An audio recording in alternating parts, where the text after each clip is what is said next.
comment la tectonique des plaques peut-elle avoir une influence sur le climat? Ah bah j'avoue, j'aimerais bien le savoir. Alors, on va y répondre. D'abord, il faut savoir que l'influence de la tectonique des plaques sur le climat se passe sur des périodes géologiques très longues, plusieurs millions d'années.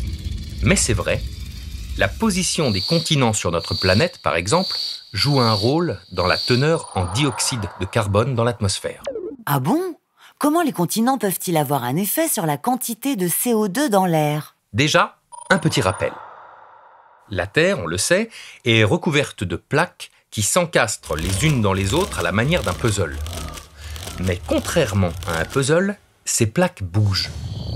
Résultat, les continents n'ont pas toujours occupé la place qu'ils occupent aujourd'hui. Il y a 1 milliard d'années, par exemple, ils étaient tous regroupés et formaient un seul et unique continent. Je sais, la Pangée. Ah non, la Pangée, c'est bien plus tard. La Terre a eu plusieurs supercontinents. Il y a 1 milliard d'années, il s'appelait la Rodinia. À partir de 800 millions d'années, ce continent unique se disloque.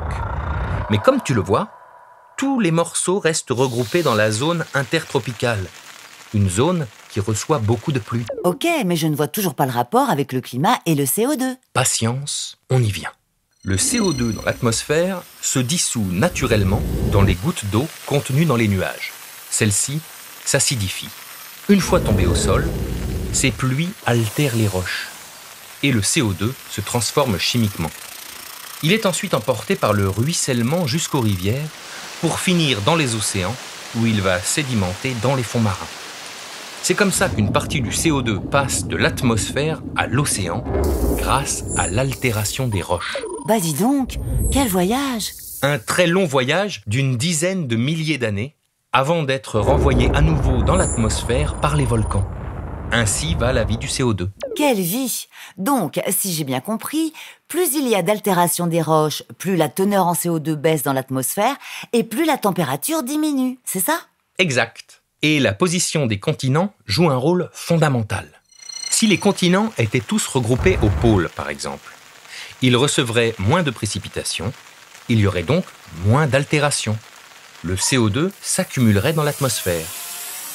Or, il y a 700 millions d'années, à cause de la position tropicale des continents, l'altération des roches est intense. La concentration du dioxyde de carbone dans l'atmosphère s'effondre, ce qui diminue l'effet de serre. Le refroidissement qui a suivi a été global et sévère. C'est le début d'une glaciation, et pas n'importe laquelle, la plus grande glaciation que la Terre ait jamais connue.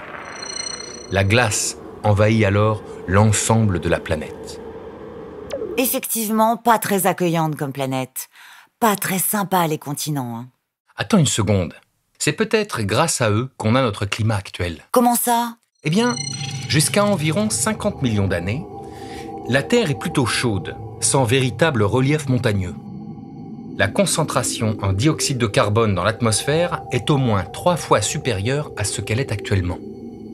L'effet de serre est donc très intense. Aucune glace à l'horizon, ni au pôle sud, ni au pôle nord. Seulement, l'Inde en a décidé autrement. En percutant le continent asiatique, elle a créé une immense chaîne de montagnes, l'Himalaya. 2400 km de long, 400 km de large et plus de 14 sommets à plus de 8000 mètres. L'Himalaya et le plateau tibétain forment alors une véritable barrière au vent. Les masses d'air chaudes et humides qui remontent des tropiques butent sur ses flancs, prennent de l'altitude, condensent, puis tombent sous forme de pluie. Le relief accidenté et les glissements de terrain favorisent l'altération des roches qui peut piéger le CO2 atmosphérique. Voilà pourquoi certains scientifiques considèrent même l'Himalaya comme une pompe à CO2. Selon cette théorie, l'Himalaya, mais aussi la cordillère des Andes, qui se surélèvent grosso modo au même moment, auraient ainsi contribué à refroidir le climat, ce qui aurait permis l'installation de calottes de glace, d'abord au pôle sud, puis au pôle nord.